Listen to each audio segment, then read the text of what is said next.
Hello and welcome to Prince Civil Services YouTube channel. My name is Dr. संचत. आप सभी का स्वागत है प्रिंस सिविल सर्विसेज के YouTube चैनल पे।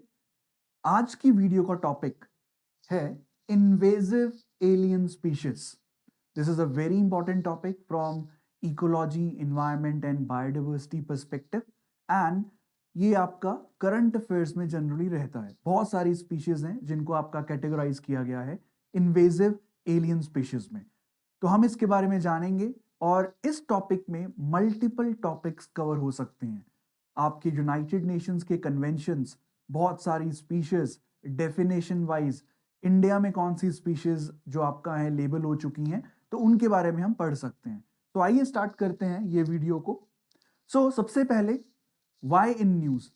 तो बेसिकली चीतल, स्पॉटेड डियर, ये आपका एक स्पीशीज है जो कि आपका इंट्रोड्यूस किया गया अंडमान में और स्पेसिफिकली रॉस आइलैंड, जिसका अब ऑफिशियली नेम है नेताजी सुभाष चंद्र बोस आइलैंड। देखिए, एक टॉपिक से आप मल्टीपल थिंग्स आप लर्न कर सकते हैं, जैसे कि यहाँ पे रॉस आइलैंड कहाँ पे है, so it is in Andaman, और उसका जो आपका ऑफिशियल नेम है वो क्या है। तो ठीक है, टॉपिक पे फिर से वापस आते हैं। तो बेसिकली चीतल, दैट इज अ स्पीशीज, वो रॉस आइलैंड में उसकी जो पॉपुलेशन है बहुत ज्यादा बढ़ गई और वहां पे जो एडमिनिस्ट्रेशन है उन्होंने आपका हेल्प मांगा है wild life institute of India से। तो इस कारण से ये न्यूज में है और आगे भी चल के बहुत सारी स्पीशीज जैसे कि इन्वेजिव, जैसे आप बोलते हैं इन्वेजिव एलियन स्पीशीज, वो आपका न्यूज में रहता है। So we will try to learn about the specific species as well as the topic in general, as well as the definition perspective and other things. So सबसे पहले हम जानते हैं चीतल। So you can see on the screen, this is the famous spotted deer commonly found, and इसको आपका चीतल बोला जाता है। और थोड़ा सा स्पीशीज के बारे में आपको पता होना चाहिए। IUCN, international union of conservation of nature, उनके कौन से कैटेगरी में आता है, इस तरह के क्वेश्चन पूछे जाते हैं। तो चीतल हुआ क्या, ये जो आपकी स्पीशीज है that is native to mainland India. तो इसको आपका इंट्रोड्यूस किया गया आपके छोटे से आइलैंड जो कि अंडमान ग्रुप का, अंडमान एंड निकोबार ग्रुप का जो मेंबर है।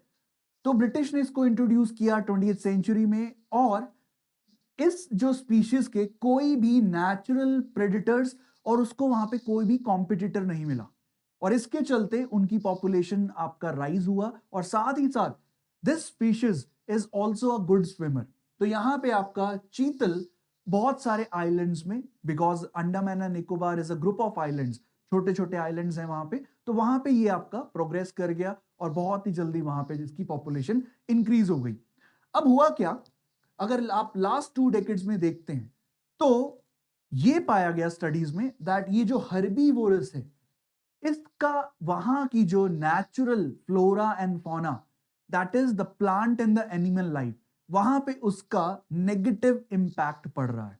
तो इसी के चलते अब ये स्पीशीज न्यूज में है और that is why this topic is important. Now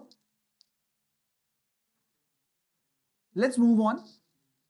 so यहां पे सबसे पहले हम जानेंगे इन्वेजिव एलियन स्पीशीज है क्या। So both from the international perspective as well as Indian perspective. अगर आप इंटरनेशनल पर्सपेक्टिव की बात करते हैं तो कन्वेंशन ऑन बायोलॉजिकल डाइवर्सिटी, जिसे आप CBD भी जानते हैं, उन्होंने इन्वेजिव एलियन स्पीशीज को डिफाइन किया है। आइए सबसे पहले देखते हैं कि उन्होंने इसको डिफाइन करने में क्या क्या यूज किया है। So species whose introduction and और स्प्रेड, दोनों चीजें, इंट्रोडक्शन भी और उसका स्प्रेड भी, आउटसाइड देयर नेचुरल पास्ट और प्रेजेंट डिस्ट्रीब्यूशन। तो अगर कोई स्पीशीज किसी अपने नेचुरल हैबिटेट के अलावा कहीं इंट्रोड्यूस की जाती है या वो वहां पे स्प्रेड कर जाती है, तो उसके स्प्रेड से बायोलॉजिकल डाइवर्सिटी को अगर थ्रेटन फील हो या नेगेटिवली इंपैक्ट हो, उस स्पीशीज को आपका बोला जाता है इन्वेजिव एलियन स्पीशीज। अब CBD के अकॉर्डिंग ये जो आपकी स्पीशीज है, ये एनिमल भी हो सकते हैं, ये आपका प्लांट और आपका माइक्रो ऑर्गेनिज्म भी हो सकते हैं। That is important thing. Invasive alien species में सिर्फ एनिमल्स या प्लांट्स काउंट नहीं होते, आपके माइक्रो ऑर्गेनिजम्स भी काउंट होते हैं। तो यहाँ पे सीबीडी ने आपका इन स्पीशीज के जो कैरेक्टरिस्टिक को सम अप किया है with 3 words. The 3 words are arrive, survive and thrive. Entry that is arrival, वहां पे उनका कंपटीशन नहीं है, तो वो आपका अच्छे से सरवाइव करेगा, ग्रो करेगा, और साथ ही साथ सर्वाइवल के बाद वो आपका और चीजों को इफेक्ट करेगा नेगेटिवली, और उसकी population as compare to the native population बढ़ जाएगी या उनको वो नेगेटिवली इंपैक्ट करेगा। तो this is the 3 word characterization, that is arrive, survive and thrive. अब उसके बाद यहां पे अगर आप इसको डिफाइन करेंगे, इंट्रोडक्शन जो मैंने अभी आपको बताया, अराइवल, साथ ही साथ arrival could be natural as well as man made या ह्यूमन इंटरवेंशन।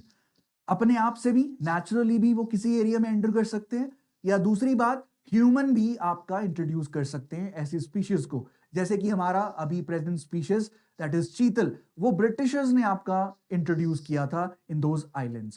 साथ ही साथ फिर वो वहां एंट्री करके सरवाइव करते हैं नेचुरल फूड रिसोर्सेज पे।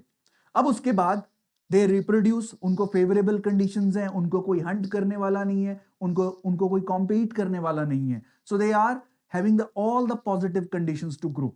तो इस कंडीशन में वो आपका दूसरी जो वहां की नेटिव स्पीशीज हैं उनको आपका काउंटर करते हैं, उनसे कंपीट करते हैं, and then there is a problem. So this is the invasive alien species as per the Convention on Biological Diversity. But अगर आप इंडियन कॉन्टेक्स्ट में देखें, तो we have a wildlife protection act 1972, तो जिसको amend किया गया 2022 में। अब यहां पे ये भी डिफाइन करता है किसको, इन्वेजिव एलियन स्पीशीज को, बट यहां पे जो डेफिनेशन है वो आपका नैरोअर है as compare to the CBD definition. अब वो कैसे डिफाइन करते हैं, स्पीशीज ऑफ एनिमल और plant which is not native to India. Yes, that's the problem. Not native to India and whose introduction or spread may threaten or adversely impact wildlife or its habitat. ये तो common है, but यहां पे main problem आता है not native to India. तो यहां पे ये जो डेफिनेशन है हमारे वाइल्ड लाइफ प्रोटेक्शन एक्ट में, वहां पे क्रूशियल एस्पेक्ट मिस हो गया है। That is what is missing here, that leaves out species within India. So अगर India, which is a very big huge country geographically, अगर आप उसके एक पार्ट से स्पीशीज को उठा के कहीं और स्प्रेड करवाते हैं या इंट्रोड्यूस करते हैं, तब वो invasive alien species as per the definition नहीं है। So that is the problem, this leaves out the species within India which might be invasive to a particular region. तो इस केस में chital that was from mainland, now it became a menace that is a part of India in the Andamans only, but it is it is difficult as per this definition.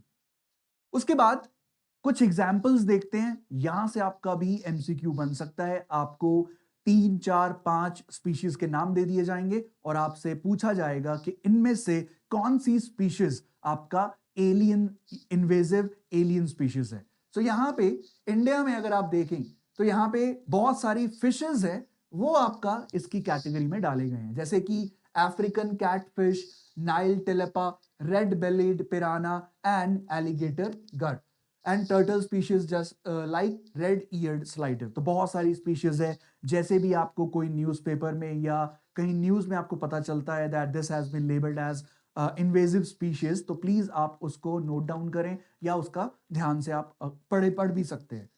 अब उसके बाद बारी आती है, ठीक है इंट्रोड्यूस कर दिया, but more concerned is the negative impact. तो यहां पे इंपैक्ट क्या है इंट्रोडक्शन ऑफ दिस स्पीशीज का? So they act as disruptors in the food chain. Naturally वो वहां नहीं होने चाहिए, बट क्योंकि आपका इंट्रोड्यूस किया गया है, तो they act as disruptors in the food chain and disturb the balance of the ecosystem. So this is a one thing, क्योंकि इनका कोई कंपटीशन नहीं है, तो वहां पे ये इंट्रोड्यूस होके वहां के इकोसिस्टम को ये पूरा डोमिनेट करते हैं और उसका जो बैलेंस है वो बिगाड़ दिया जाता है। साथ ही साथ जैसे कि एग्जाम्पल है क्योल-दो पार्क जो कि भरतपुर में है राजस्थान में, वहां पे जो कि यूनेस्को वर्ल्ड हेरिटेज साइट भी है, वहां पे इंट्रोड्यूस किया गया अफ्रीकन कैटफिश। और ये आपका जब इंट्रोड्यूस हुआ तो इसने वहां के जो आपके माइग्रेटरी बर्ड्स हैं या वाटरफॉल्स हैं उनकी पॉपुलेशन को आपका कम करना शुरू कर दिया। तो this is the negative impact. अब उसके बाद बारी आती है लास्ट, हमने एनिमल स्पीशीज के ऊपर, फूड चेन के ऊपर बायोलॉजिकल इंपैक्ट तो पढ़ लिया, बट उसके बाद क्या इसका कोई इकोनॉमिक इंपैक्ट भी है? यस। तो अगर आप देखें यूनाइटेड नेशंस की एक जो संस्था है that is inter governmental platform on biodiversity and ecosystem services, UPSC ने एक बार यहां पे से भी क्वेश्चन पूछा है कि इकोसिस्टम सर्विसेज क्या है और कितने तरह का होता है, तो प्लीज आप इसको भी एक बार कवर कर सकते हैं। यहां पे उन्होंने एक रिपोर्ट रिलीज किया जिसमें यह बताया गया दैट 37,000 एलियन स्पीशीज हैं जो कि इंट्रोड्यूस हो चुकी हैं वर्ल्ड वाइड, और हर साल तकरीबन आपका 200 नई एलियन स्पीशीज का इंट्रोडक्शन होता है। सो दिस इज वन डेटा। साथ ही साथ हमने जो पढ़ा अभी तक कि बायोडाइवर्सिटी या नेचुरल बायोलॉजिकल इंपैक्ट तो है, लेकिन उन्होंने इस रिपोर्ट में यह भी पब्लिश किया दैट अराउंड 423 बिलियन डॉलर्स का आपका इकोनॉमिक इंपैक्ट ये कॉज करते हैं। ये जो आपका इंपैक्ट है ये destruction of the natural ecosystem है या आपका प्लांट एनिमल रिसोर्सेज का डिस्ट्रक्शन है, उसको अगर आप क्लब करते हैं तो यहां पे अराउंड 423 बिलियन डॉलर्स का ये नुकसान या इकोनॉमिक इंपैक्ट आपको कर सकते हैं या देखने को मिलता है। अब यहां पे अगर आप इंडिया के लेवल पे आए, there is national biodiversity action plan, तो उन्होंने आपका एक रिपोर्ट पब्लिश किया और ये बताया दैट कॉटन मीली बग, ये जो इन्वेजिव स्पीशीज है ये नेटिव कहां का है? नॉर्थ अमेरिका का, बट यहां पे इंडिया में ये आता है और इसको इंट्रोड्यूस किया गया और इंट्रोड्यूस हुआ, तो यहां पे it is said that it is damaging the cotton crops in the Deccan, और जो आपकी पैदावार है वो कॉटन की कम हो चुकी है। सो this is a very important topic. I hope हमने जो डिस्कस किया regarding many species, names of the species, definition wise of the invasive alien species, तो प्लीज इस चैनल को आप लाइक करें and thanks for watching. Keep watching the videos and इस video को लाइक करें और शेयर करें। Thank you.